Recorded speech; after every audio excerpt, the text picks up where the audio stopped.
Buzzcast.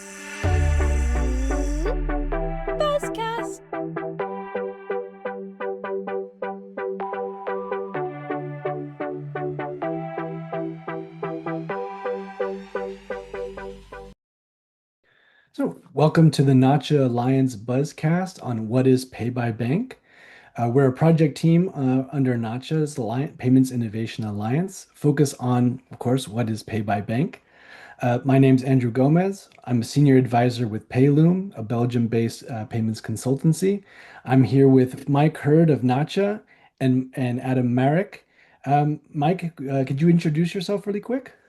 Yeah, sure. Hi, I'm Mike Hurd with Nacha. I'm our Executive Vice President of ACH Networks Services. So that's everything to do in the Nacha house about the ACH system, the rules and rulemaking, risk management, network development, and advocacy. And Adam? I'm Adam Merrick with McGlinchey Stafford in Washington, D.C. I'm a partner here focused on regulatory compliance and transactions in the consumer financial services space. So I do a lot with banks and fintechs and have been doing a lot in the open banking space. So glad to be here. Great. Glad to have you both here. Maybe Mike, I'll start with you.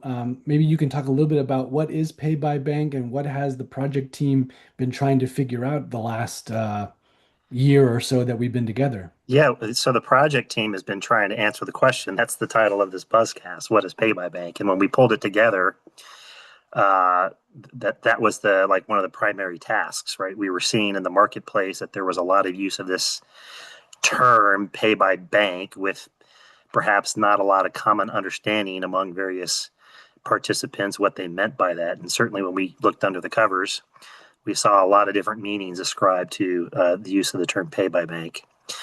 We also found that consumers are not familiar generally with that term.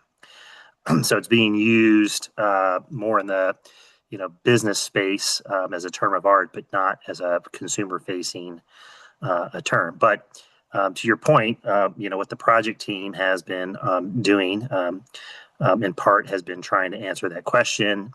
And I think we have come up with a good working definition that includes some key differentiators. But we define pay by bank as an account to an account payment where the payee is transferring funds from one bank account to a payee's bank account and is enabled through open banking technology. And Pay by Bank is all electronic and typically mobile first. And then further, while Pay by Bank primarily uses ACH today, that would be ACH debit to affect the payment. It's envisioned that in the future, that Pay by Bank payments could also use other bank account rails such as RTP and FedNow or even ACH in a credit flow scenario versus an ACH debit. Mhm. So you mentioned open banking a lot. Adam, could you talk to us about what is open banking, what kind of data is involved, and how is this relevant in the payment space? Yeah, so open banking means a lot of things to different people depending on where you are in the world and where your vantage point is in the market. But open banking here in the US generally refers to consumer permissioned sharing of account data, uh, data about their financial accounts. So that could be a credit card or a deposit account, or expand that out, mortgage, a mortgage, an auto loan, a student loan, right? Open banking is really the concept of a consumer saying, I have this financial account and I want to give the data related to that account to a third party. They're delegating a third party to access it and use it for different purposes. Um, that the scope of data today is really quite broad. It's whatever is available in an online banking ecosystem. So think about it that way, that when you log into your bank account, all the information that you can access in an online banking portal is really in scope today for open banking data sharing. And so that's detailed information like all your transaction history, all your credits and debits into an account, um, the balances that you've had, your balance today, but also your balance over a period of time. Um, Things like your name and address and phone number and email. Um, and then maybe pricing information, what kind of rates are you getting on your accounts? Um, and critical to our discussion today are account numbers and routing numbers. So information that a third party can then use to initiate a payment on your account. And Mhm. so open banking has developed in the United States organically.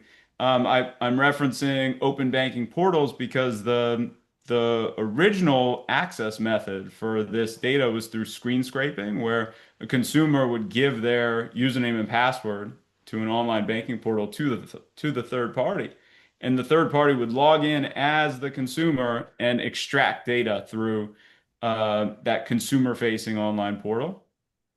The market's evolved and grown substantially over the last 20 years to now facilitate the sharing of information in a more structured way through APIs, application programming interfaces, where two computers and systems can speak to each other in a language that they both understand. And it's much more secure than sharing credentials. I'd also be remiss to mention that the CFPB, the Consumer Financial Protection Bureau, has spent almost a decade thinking about this issue, and they wrote rules, got feedback from the market, proposed rules, and finally issued final rules at the end of 2024. They were promptly part of litigation or subject to litigation that is still ongoing. And so there's a bit of a shadow over the rules governing open banking. But um, we can talk a bit about what those rules say, and they are in a lot of ways a reflection of the current market, but also steering the market towards more consumer-friendly practices. Hmm. So, Mike, it sounds like open banking is as Adam was describing, is quite complicated and encompasses many things. So, why did you and the project team, and I guess I should say we instead of it wasn't just you, why did we as You a were there, project Andrew. team? Yeah, I was there. But for the sake of the listeners, why did we decide to make open banking part of the definition? Because for some time it wasn't part of the core Yeah. definition. Yeah. So open banking is both a common denominator across various types of pay by bank products and solution, and it's also the key differentiator.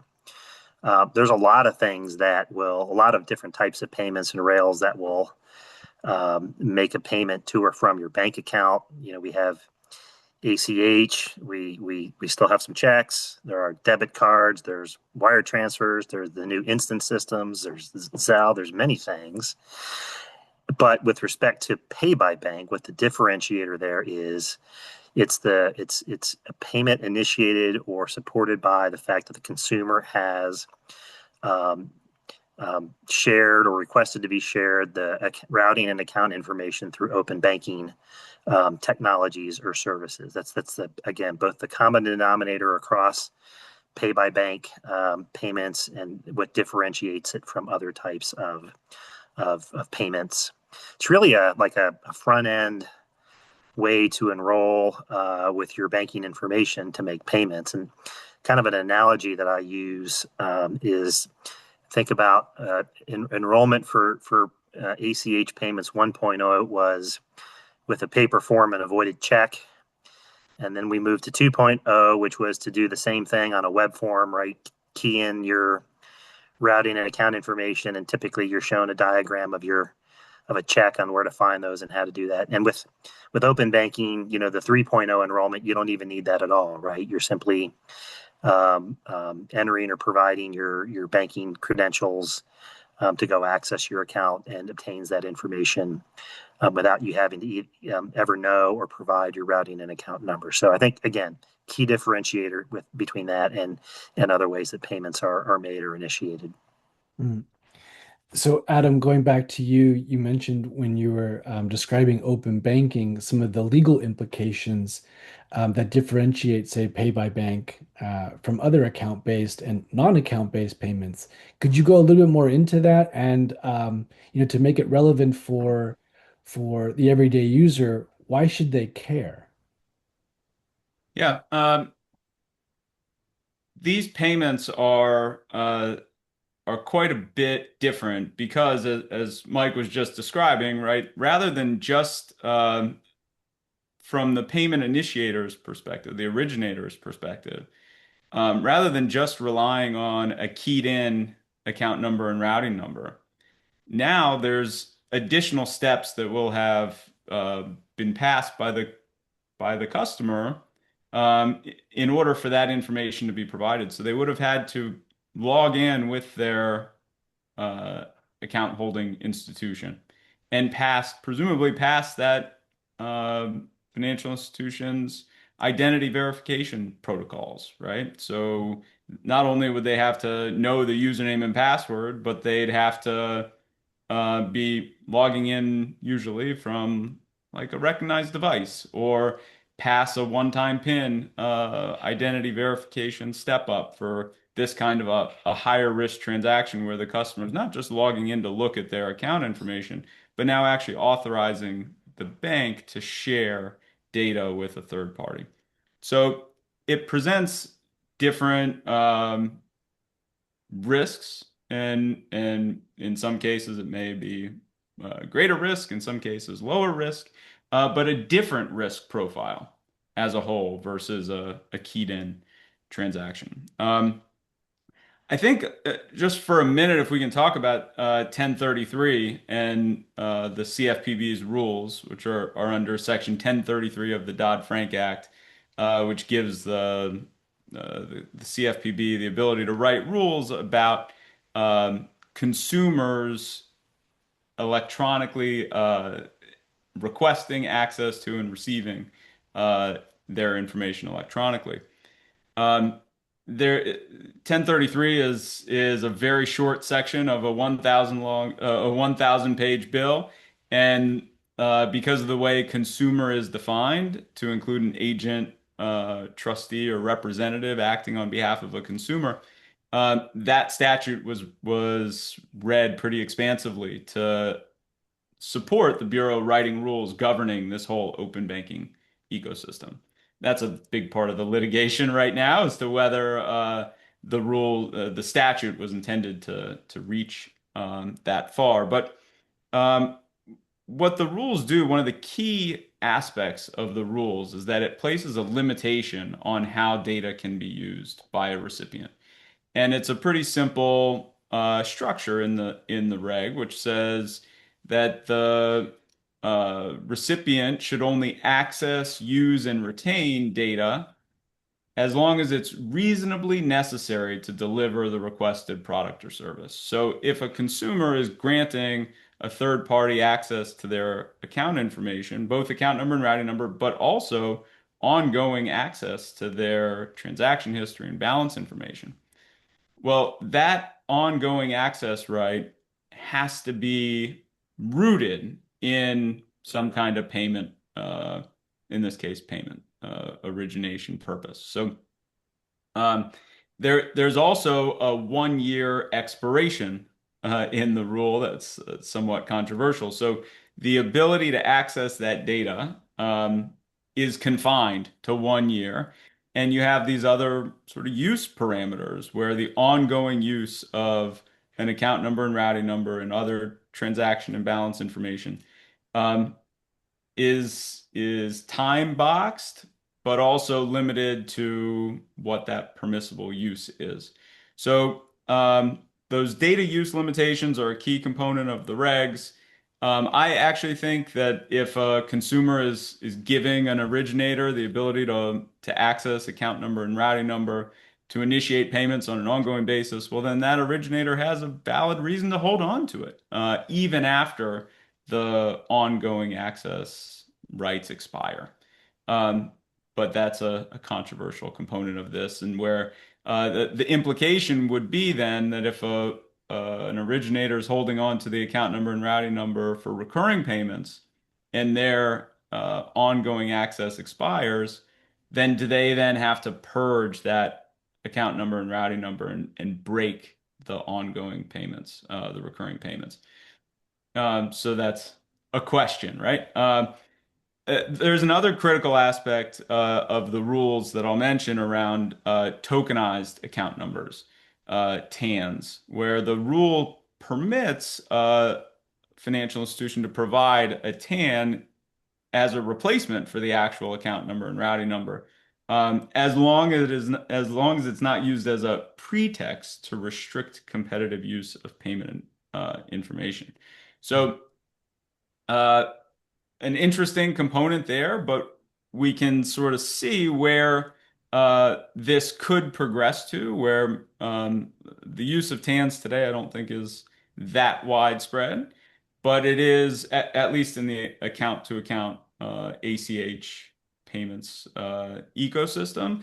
Tokenized account numbers are used very frequently in the card space. If you think about your digital wallets, Apple Pay, Google Pay, those all use tokenized account numbers. But that is an area where the CFPB seemed to think, all right, well, that could be a viable path here. So it's interesting you mentioned that because it just occurred to me that all the things my dad told me to watch out for when I was a little kid, don't get into cars with strangers. Now we have Uber. Don't give your account information to third parties. I mean, he didn't use the term third parties when I was, 17, but it seems like we're seeing a trend where all the things I was told as a child not to do, I'm being told I'm not only can I do it, but it could actually make my life easier. And speaking of making my life easier, Mike, what are the use cases that are supported by Pay by Bank? I Yeah. mean, why, how are they being used, and what should we be as consumers? What should we be aware of? So there's a broad range of use cases, but maybe surprisingly, I would say it's mostly the same use cases that account-based payments already occupy. It's bill payments, it's account-to-account transfers, right? A person, transferring funds from one of their accounts to another at a different institution. It's payments for subscriptions and donations and services. And I think to some degree there is the use of account-based payments for purchases as well. I think that's where some elements in the market see a promise for pay by bank payments to undergo some rapid adoption for e-commerce purchases. I think evidence from the market is kind of still out on that, but I do see pretty significant uptake in using pay by bank, which is again open banking enabled account payments, where account payments are already being used. And so again, I'll call out bill payment is one. So if you're going to pay a bill and the biller is saying, hey, link your bank account and then use your bank account for the payment, that's essentially what we're talking about here. Instead of you key entering that information onto the biller's website. Mhm. I do want to also kind of tease or preview some future comments because the same kind of underlying technology and processes that enable pay by bank also support pay to bank. And so, this is these methods, these technologies, for example, this is how my kids signed up to get direct deposit with their employers, right? They just link their bank accounts and payments can be made to their account. So I think there's that use case as well, which is becoming more and more predominant out in the marketplace. I do want to circle back to Adam's comments around tokenization because I think open banking and the request for account information, routing and account numbers through open banking sessions is becoming a catalyst for banks and credit unions to provide tokenized account numbers for account-based payments, kind of in an analogous way that tokens are used in the card space as well. I think that is also starting to really get some uptake in the marketplace. Again, maybe that is a preview of future Buzzcasts to come, but the project team and the alliance is kind of thinking through like what are the pros and cons around that tokenization process. What are the operational impacts? Are there risk impacts? Obviously, the purpose of providing the token is to protect the account, but we're finding there are some operational impacts as well. Yeah, and that's a really good point, right? Is that all of these recent developments don't come just with potential benefits, but with other potentially unintended, I don't want to say consequences because that makes it sound negative, but there are after effects, some of which could be good, some of which could be bad. Um, and maybe just to wrap things up, I think And some of the most important. Oh yeah, please, Andrew, Adam, go I ahead. just plug some of the work that I know you've been spending a lot of time on, and the rest of the folks in the Pay by Bank working group have been thinking about this next step of doing a gap assessment Mm-hmm. to compare the different channels and the outcomes and the risks and opportunities between each of them. And I think that's critical work for us to be doing at this phase in market development. Yeah, Yeah, good thanks good for call out on mentioning. plugging the ongoing work of the project team and future information to be issued and buzzcasts to be held. Yeah, and maybe with that, I'll say, yeah, the project team is still ongoing. So if you're interested, get in touch. We'd be happy to have you, whether if you're already an Alliance member, and if you're not, you should be. The question is, why aren't you?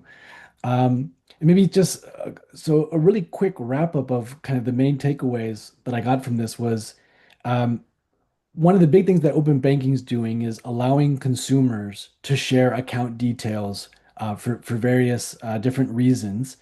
Um, Open banking is a key differentiator that differentiates or makes pay by bank different from other payment types, rather like let's say using your card to make a payment or receiving, say, direct deposit in the ACH world. And as Mike was mentioning earlier, there are quite a few different potential use cases, some of which are very common ACH use cases today, others which maybe are less common but are growing. And with that, I'll say thanks for listening, and yeah, hope to hear from you soon. Bye. Thank you for watching Buzzcasts, a program of Nacha's Payments Innovation Alliance. Buzzcasts are for informational purposes only, and its contents do not constitute legal or financial advice. Opinions expressed are not necessarily the views or positions held by Nacha. All rights reserved.